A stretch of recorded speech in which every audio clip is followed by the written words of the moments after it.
Okay, we'll do it in English because Esther's right here with us today, and welcome back in the living rooms that's watching as well. Today I'm gonna show how to clean up your track with EQs. And I use different EQs than just Ableton's EQ, because Ableton's EQ is good for something, but if you invest in a good EQ, the sound quality, in my opinion, is better. Or for some cases, because Ableton does not have a dynamic EQ. So I use Q3. I can even show you, if we take this one, and you can see if I go down here, this is how many EQs I have. So I have a lot of EQs. So why that many? Some are good for something, and some are also, if I buy a bundle, there will come some EQs. There's some automatic EQs. There's that will listen to your track and just correct errors as well. But yeah, let's try and listen to this sound. This one. So, if you hear this sound, normally you would think it doesn't need an EQ, it sounds perfect, right? Nope, it doesn't. And Esther, if you see, I double click on my right and there will be a menu. If you go in, I have a seminar as well as this, where I explain how to make this. So it's an add-on program that I can open up my machines or VSTs or Abletons, and you can put them in there. So it's just instead of searching and all kind of stuff. So the two ones I use most is Pro Q3, very expensive one, but also the best one. That's a dynamic EQ, and then EQ8. So let's try and use EQ8, and we can zoom in right here. Let's try and listen to the sound and see it on here. So the first thing you can see here is actually the sound will stop here. Right here, that's not with the sound. So if I take this one and drive down here, you can actually, if I turn up the volume, can you hear it? It says just, it's kind of rumble. That's what I, and a lot of other, don't know if it's the right term, but mud in the track. So if we open up it again and close this,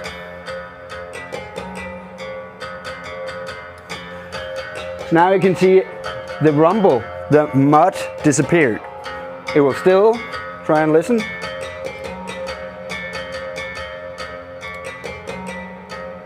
Huh. If you can imagine this rumble, if you have 55 tracks and you have 55 of these rumbles, they would add up. So it would be very much hearable in the big picture. So it's very important to clean up your mixes every time on every track. I always put on an EQ on every track, no matter what. So, and then sometimes I'm thinking, okay, this sound, how much sound do I need? Because there's going to be drums, there's going to be bass, there's going to be a lead sound or pads or something. So how much of this sound do I actually need? Do I need the full spectrum, or should I make room for something else to be there? So I know that I want to shave off some of the top.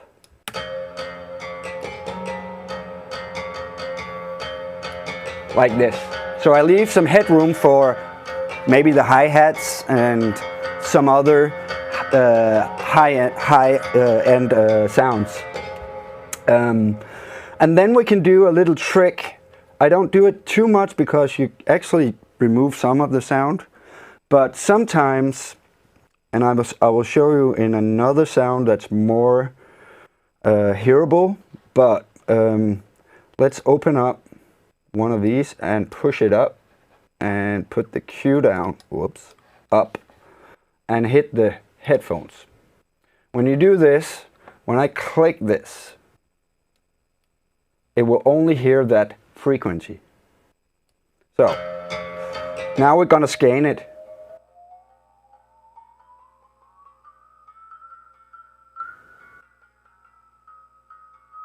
Whoop.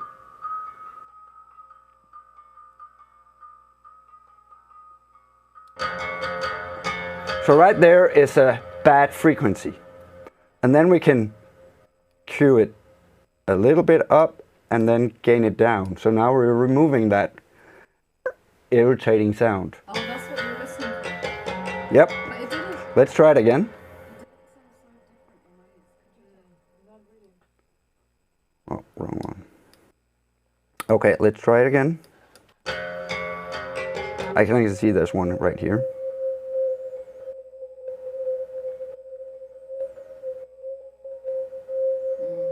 Can you hear it rings? Yeah. Of course it rings because right now I boosted this, but I know it's a bad frequency, so when you close it down, you remove it. And you can see it has some harmonics here that bounce up and down. This sound is not the worst. There's one more that I will show you that's much worse. But now you can hear if I shut it off, how it sounds.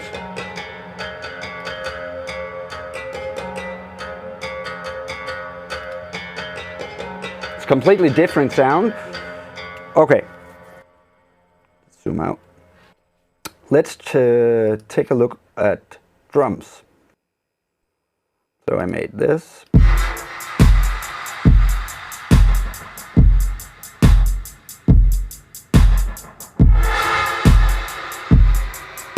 Okay, let's have a look. I have kick 2 that makes a kick. And if we solo this, and I have a reverb on it, and a distortion as well. So, this right now, there's too much information in there for me. When I say information, there's too much top end. I wanted it to be a much lower kick. So, let's take the EQ 8 and put on kick 2. So now we can see there's actually a lot going on. Here is the frequency. That one is the frequency. That is the actual sound. So I can actually go into here and cut off some of it. And then I'll take this and make it more hollow, if you can say it like that. And we can like shape it. Now I boost it, you can see the 0 line, so I boost it a little bit, so I don't want that. I just want it to be here and maybe a little bit up here. We can take one more.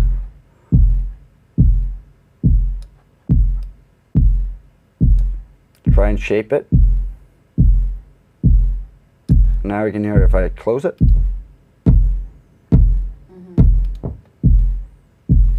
Because this track, I feel, now I know you haven't heard the whole track, but this track needs a lower kick or without as much click to it to begin with.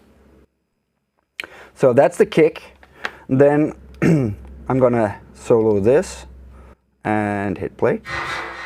Have this kind of a whoosh sound. And do them the same again. And because I use EQ8, Ableton's own, it's because it's much more CPU friendly than the other ones. So, and right here, when I'm just cutting frequencies, it doesn't matter for me. But again, you can see when the sound comes over here, this is mud. So, gonna click on this.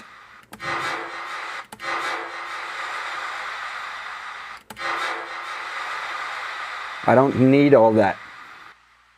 And again, maybe boost the top a little bit.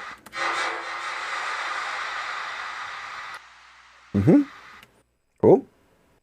Same procedure, just removing stuff that I don't need. Let's hear the snare.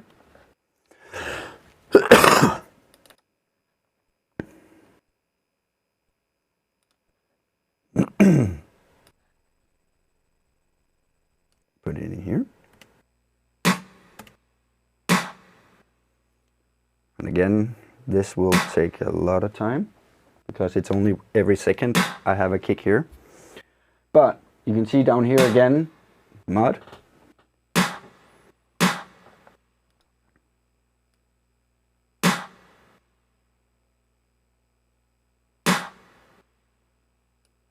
Yeah. And let's see if we can take some of it out.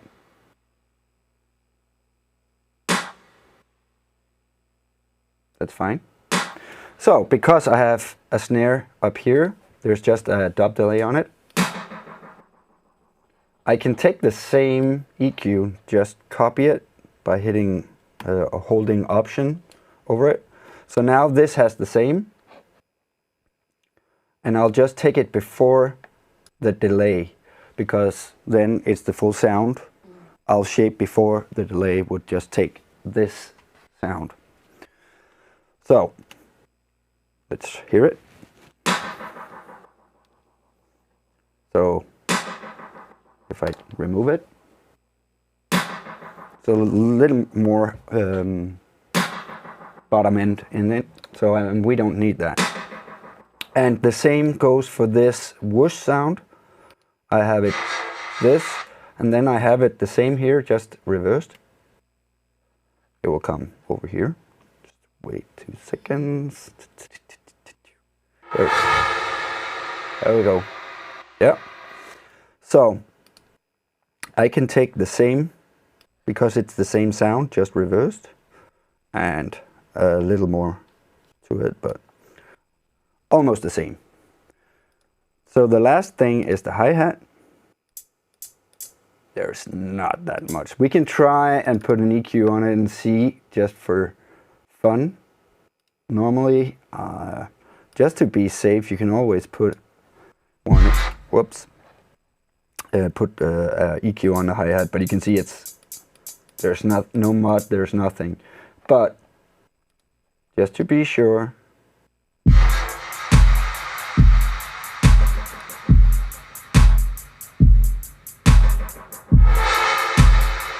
so that's the drums. Now we go over to some of the basses. So let's take the sub before. And here I'll put the EQ 8 on. No, it was the other one. EQ 3. And this is from Fab Filters and my favorite EQ of all time. Is this the expensive? Yeah. I don't know how much, maybe a couple of thousand kronas, just for that. I don't know the exact price, but it's very expensive. But there's a reason why. So let's hear this up.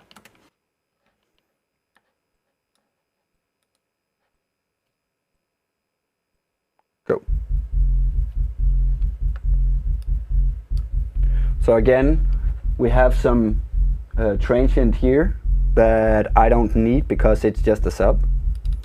So I'll shave them a little bit off, and then at the end, it already know when I just click on each side that it has to be a low pass and a high pass. So I don't need to think about that. And the good thing is I can just scroll and it will make it the pass, how much it will pass. So 6 dB up till, I can't remember how many, we can see it here. 6 till, yeah, brick wall is, I don't know how many dB, but 96 is also pretty steep. But this is what I would do for this sub, and not more. Here comes the cool part, because I have another bass layer that makes something else. That makes this on top of the kick. So what I can do with this is I can take this EQ, put it on. There's a lot more info on this. The cool thing about this EQ is that I can actually put in sidechain, or I can put a signal into this EQ and it will measure the other. So I can take the bass, the sub bass, and put in here and it will show both at the same time. So it would say sub and then solo this and hit play. You can still see it will still go. And then up here you can actually see where it is, and you can see that it turns red and it says, whoa, we're phasing here. So there's phase issues, and when stuff phase, it will cancel each other out. So this sound, I actually don't need it down here, even though it's a bass. So I'm gonna cut this off.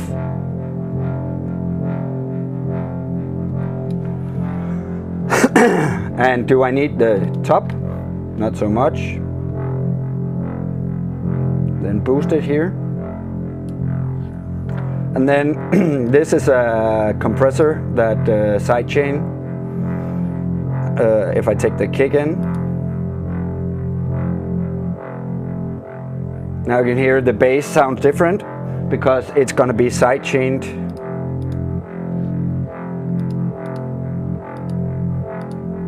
Here, when the kick goes, it will turn down the bass.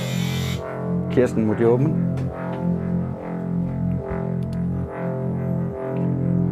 But now we can try and hear it with it all.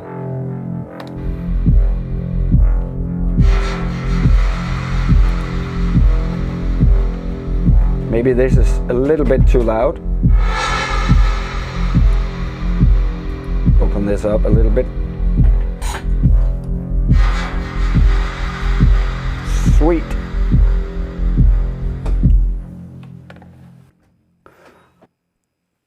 Hej, hej. Hello. Ja, kom indenfor. Jeg har bare lige noget, jeg viser heroppe på skærmen. So now it sounds like this. And let's say I have a top bass pad. Let's hear that. And then it opens up and down again. Just for some fun in the track,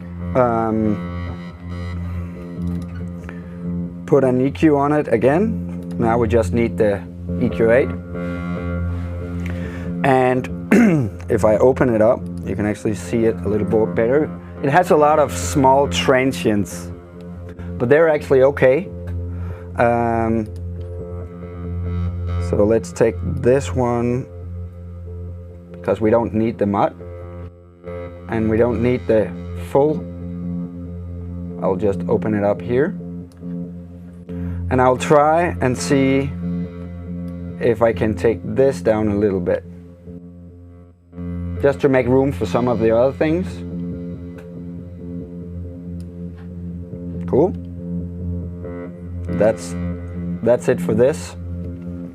The only thing I don't want here on this, and you can do it, I can show it on EQ8.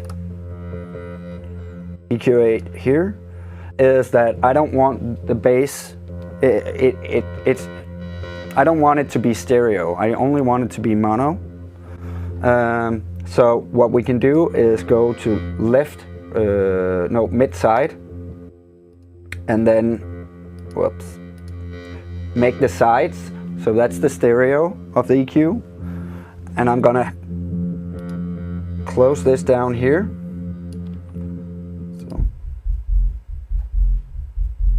So everything under here is gonna be mono. Everything above is gonna be stereo.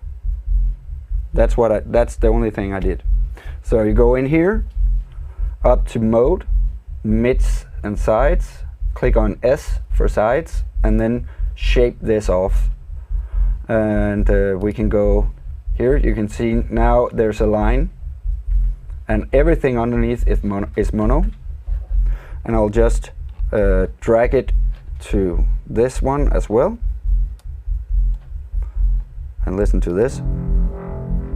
So everything up here is gonna be stereo, and everything underneath or behind this line is gonna be mono.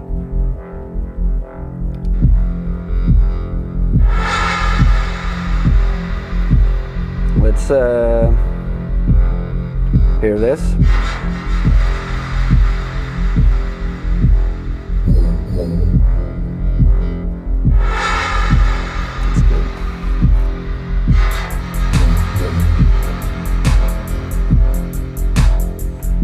Again.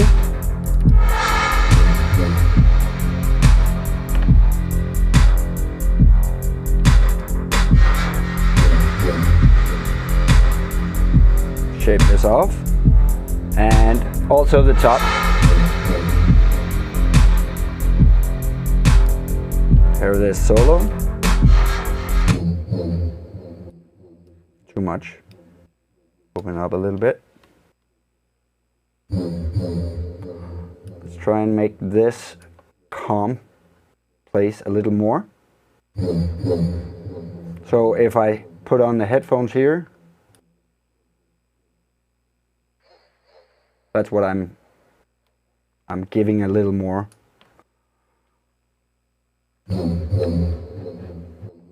Maybe open it up a little more. Yeah. This one we had made, so let's try and hear it with this.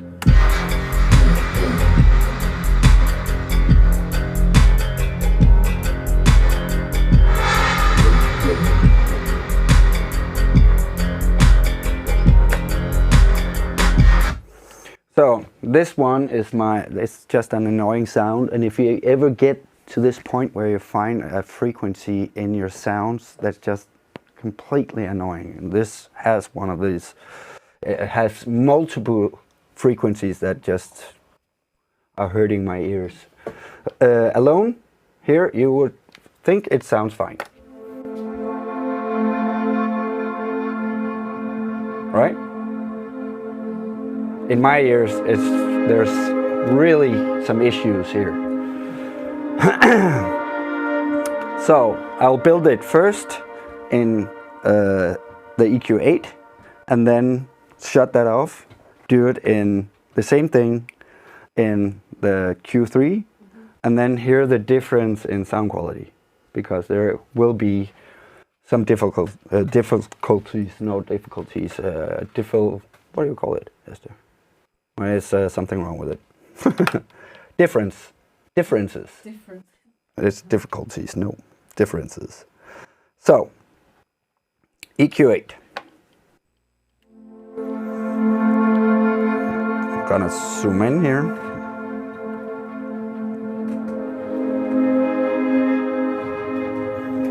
So right away you can see again this mud. I'm gonna remove. And then we'll take a look at the top end here.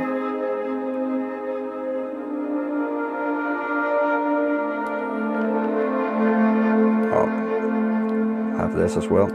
Okay, turn on this.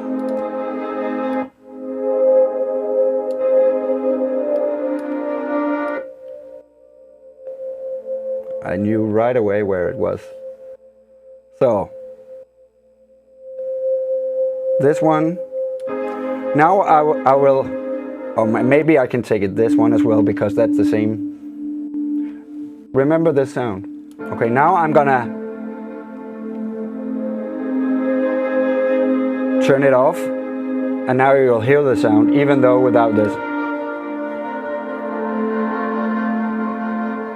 Can you hear it? Even though it changed tones, the same annoying sound will be there. So that's a bad frequency. So let's one down here as well. So this is the fundamental tone of the track, and you should be careful to, that's why I only take it down a little bit. If we go out and we can see it here. I will go down to the tone, here we come. Right there, just a little bit. Then we'll take another, and it's the bell ones, it's like this, you see it on here. This one is the bell, and that's the one you can make up and down cuts with it. So let's take number 3.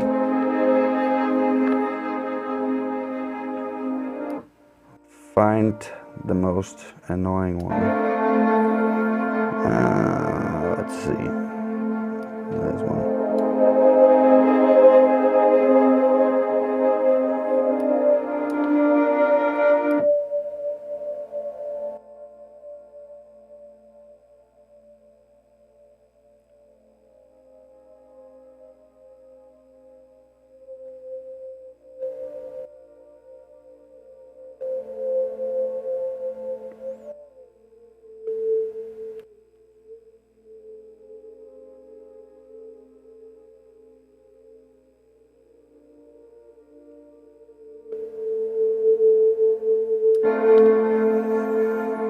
And then gain it down.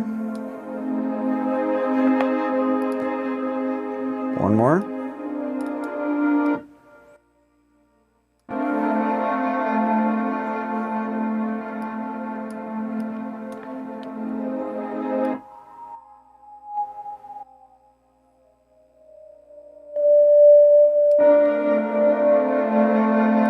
And gain it down.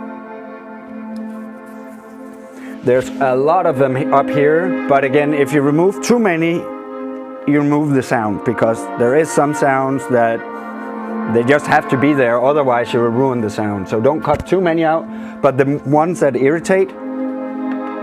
And then I'll boost this up a little bit and take the Q down a little bit.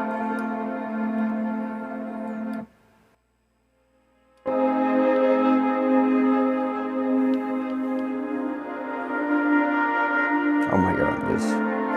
I need one more.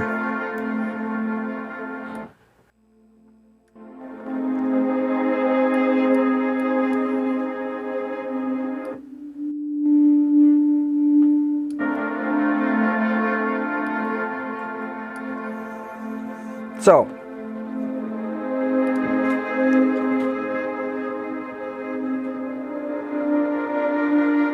now I shut it down. Try and can you hear them? Yeah, now you hear them. And if I turn it off, this is nice for your body and for your ears. Feels nice. But I'll shut it off, and then instead of building it, I'm gonna just load it up again, because I did it just to test it today. And then you can really hear the difference. But now it looks kind of the same, but this is how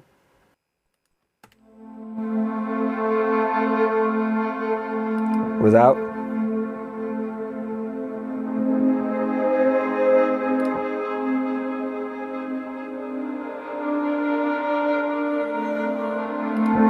So, this is how it looks with this. And you can see it's almost the same when I did this. But here the sound quality and difference to this sound without. And when I take this, the first one, And now I'm gonna change it.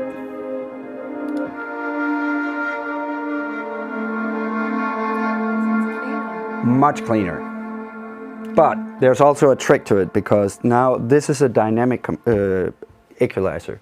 So it will take the signal that it hears and say, okay, what should I do with it? I can expand it, the sound, or I can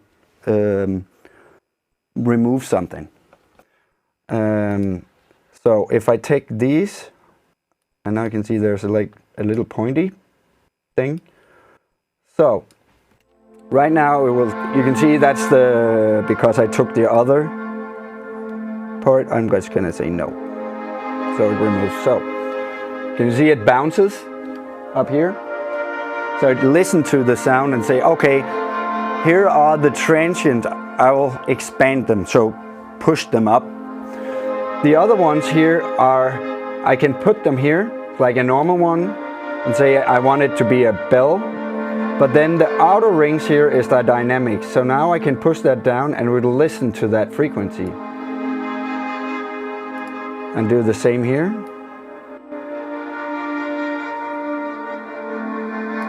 So dynamically it will open up when it's not harsh. And so it will let it be, but when it's conflicting with the sound, it will turn it down. And here, because I'm over the line, it will expand it. If I take this one, it will go down instead. But then open up when there's not that many transients, so it will give it more life.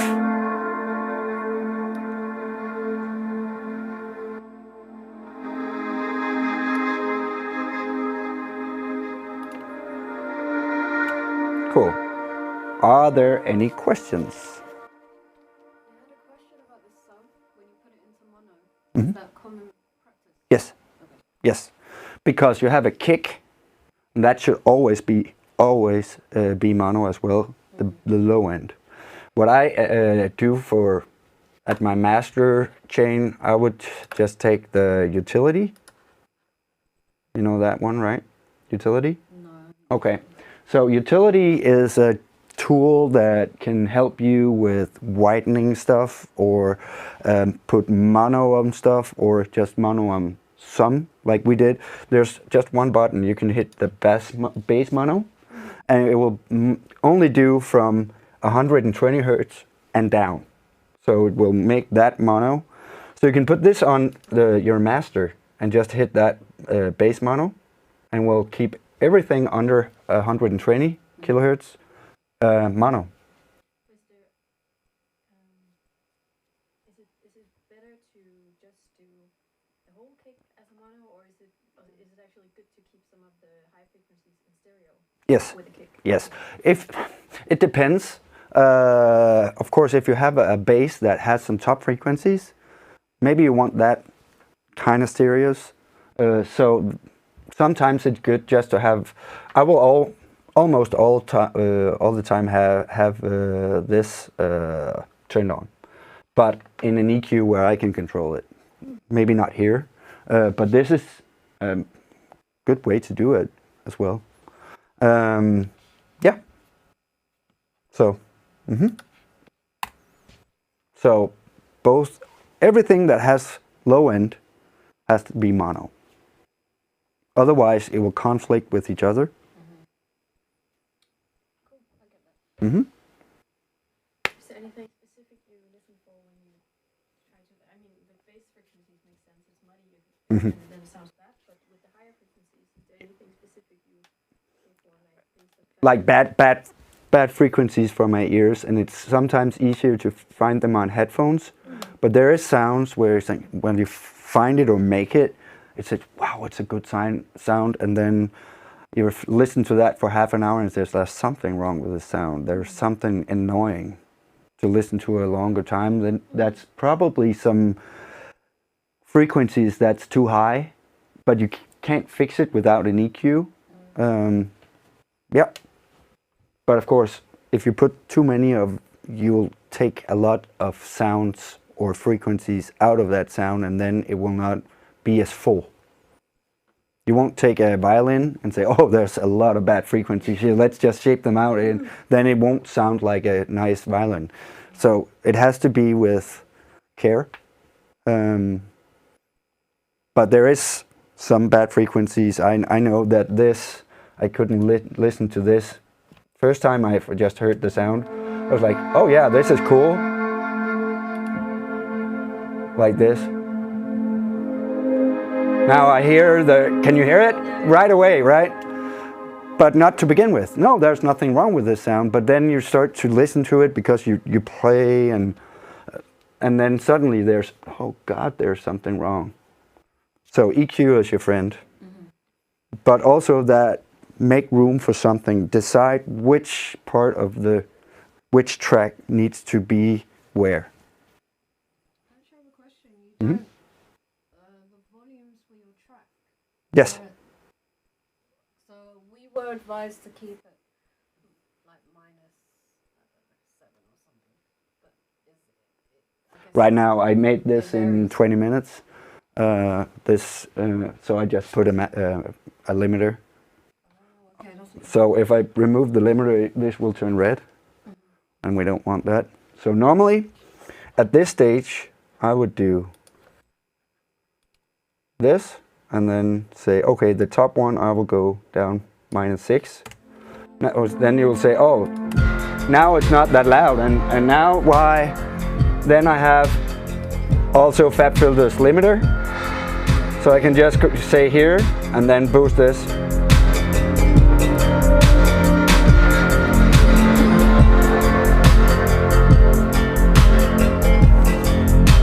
So without and with. And you can see here it will turn red. So it will compress some of it without destroying it.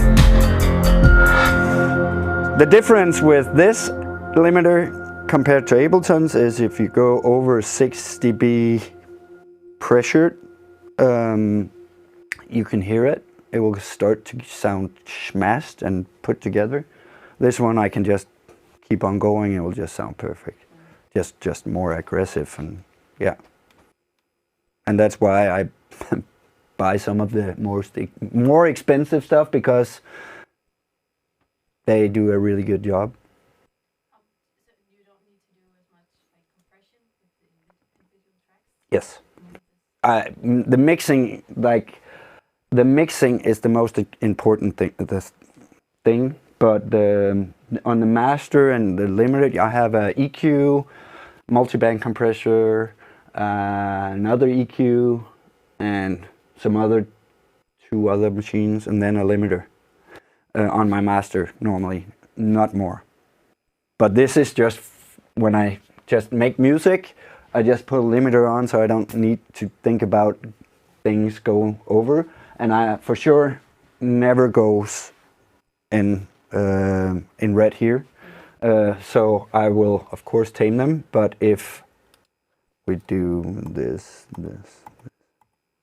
up here to before, let's hear it without the limiter. See if it goes to red. A little bit, but none of these are going in red. But yeah, when I start a track, I don't want to think about which things are doing what and how it sounds with EQs. I just want to be creative. Just get a lot of stuff down. I made this in 20 minutes, just for ideas, and oh, this sounds like this, and then I just put a limiter on, so I don't know I know it's not gonna smash my ears and sound bad. And then afterwards, then the mixing will come, because there's also some stuff in here that's too loud, like the clap is too loud, and I will go in and mix afterwards. But in the creative process, just fire away, as long as it's not going over. Yeah. Cool. Well, thank you for listening, and back in the living room. See you next time. Bye.